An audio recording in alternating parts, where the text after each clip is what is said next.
All right, for some response to this announcement this morning that you most certainly, we broke the news here on the platform, that RSE, relationship, sexuality, education, and I think it's more ideological things, are going to be axed at the end of term one next year, and the government's going to have a whole relook at how we teach our kids about the birds, and I'm saying about the birds and the bees.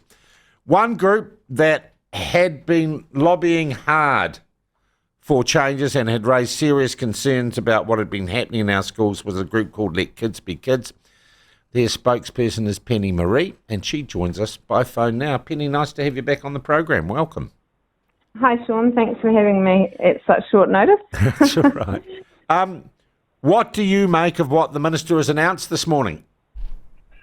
Yeah, it's an interesting one, isn't it? Because the coalition agreement with New Zealand First was stated that they were going to remove and replace the current RSE. And then earlier this year we found that the Minister of Education had asked the ERO to review it. And we went back to New Zealand First and said, well, no, your agreement was to remove and replace, not to review it. So it's great to see that this is happening. But when I read the statement, I've got some alarm bells here.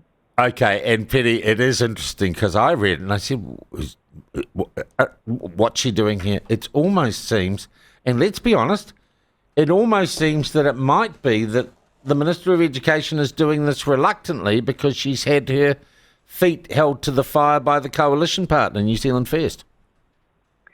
Yeah, and my hope is that she hasn't just had them held to the fire from the coalition party, but also from actual people who are contacting them. And she was on Jack Tame's Q&A earlier this year, and she acknowledged on there, and we have the recording, that she said even principals are coming to her and saying there's something quite wrong with this curriculum. But she wouldn't be drawn on the content, and she said she wasn't an expert on it. When he started to ask, well, is stuff about the trans agenda stuff going to come out? And she couldn't answer that question. Yeah, so look, I'm not a minister, so I don't have to pussyfoot around this, neither do you. It is my belief, and the reports I'd heard and interviews I've done suggest that quite activist liberal people were almost using this as grooming. They were isolating kids from their parents. They were promoting the ideology of transgenderism. Yeah, that's right. But also, if you look at the Labour Party, the Mental Health Foundation, they all have surveys out to try and lobby for this to stay in. Yeah. Yeah, and I see John Gerritsen at Radio New Zealand put out a preemptive story at 5 o'clock this morning trying to argue against it. So, of course, there's going to be a blowback. But I guess the thing you take is by end of term one, the current RSE is gone. And that's what you were after. Yep, and I think that what needs to happen is that people need to realise that the main stakeholder in this is parents. And they are the one party that are not being asked formally really what's going on. And so a lot of people go to New Zealand First and talk to their MPs because they're the only ones that are speaking the language of the parents. And so when they announced that they were doing the ERO review, I contacted New Zealand First and said, what is going to become of all of the anecdotal feedback that you have received?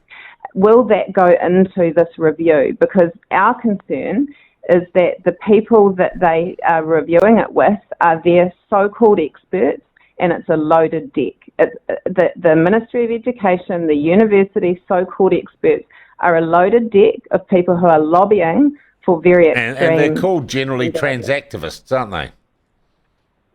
No, they're not called trans activists. They're literally the university professors and all of the people running all of these. The Rainbow community have a very well-funded, slick lobby campaign, and parents don't, because they're just out there being parents. And this has slapped them in the face over the last few years, and we're having to get organised really quickly. Now, the report that you just talked about that went out on Radio New Zealand this morning is a sad indictment and a clear visualisation of how the media, I got to play this. Yeah. And that, well, look, I read that. I knew the story was coming. I got a tip off. and then I do a search and I see that story from John Garrett's, and I think, oh, this is a preemptive strike against this morning's announcement. 100% it is, and what you see is the same words showing up. So they say misinformation, bigotry, and threats of violence have derailed schools' attempts at consultation. No, sorry. We have the evidence that parents have gone in using the due process to consult with schools, and schools have been very reluctant to share what is going on in classroom. Thankfully, we have amazing parents around the country who are very lovely, who go in and do it using school policy and using the correct terms and building relationships. But to see the media, and I've looked up this before when they've put an article out like this, and they're literally referring to one instance. So they can't reference their claims of misinformation and bigotry and violence. Yeah. So, Penny, it's not a case of let kids be kids folding up the tent now. It doesn't sound to me, you don't think your job's quite done yet. Well, I was hoping that it would be done when the stuff goes, but what we keep getting told is actually our work gets bigger because of the amount of families that are being harmed by this. So we get calls all the time as children that think that they're born in the wrong body. There is no support for those people because the system, the health system, is using an affirm-only model. So if you go to a counsellor, a therapist, a doctor, you are only going to be told the trope that has been exposed in the CAS report and the WPATH files that is not backed by evidence. Children who are in distress need help with their trauma. They do not need to be put onto puberty blockers and funneled down a trans ideology pathway. Yeah. So and you believe, I just want to clarify, you believe the Minister Minister Stanford is a somewhat reluctant participant in this change? I understand that she's a somewhat reluctant participant from what I have experienced of how she's dealt with this topic today. Okay. What? Yeah. She's also got Matt Ducey there, in National, who's the Minister of Mental Health, who's pro all of this gender agenda. So we have to expose the issues at the top there. Look, Penny, the other thing is, what are you most relieved about? What is the most damaging thing that's in the current curriculum that you believe will do the most for the safety of our kids at school? What is the one thing that's going to be thrown out with this that outraged you the most and was the most damaging?